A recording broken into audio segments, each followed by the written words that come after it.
गाढ़े में कैलू अवसान है अवसानी मैया, गाढ़े में कैलू अवसान है अवसानी मैया। पूतवात दिहलु मैया कुलवा तरन के, गोड़वा धरन के पतो है अवसानी मैया, गोड़वा धरन के पतो है अवसानी मैया।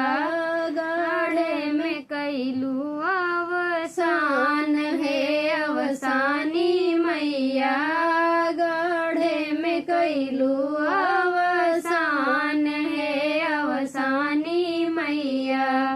धियवात दिहलु मैया करम धरम के, घोड़वा चढ़न के दामाद है अवसानी मैया, घोड़वा चढ़न के दामाद है अवसानी मैया।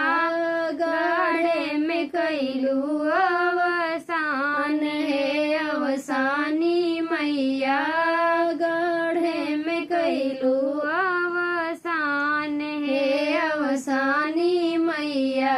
सिंदूरात दिहलु मैया मांगिया सजन के, आंगिया ढकन के चुनरिया है अवसानी मैया, आंगिया ढकन के चुनरिया है अवसानी मैया।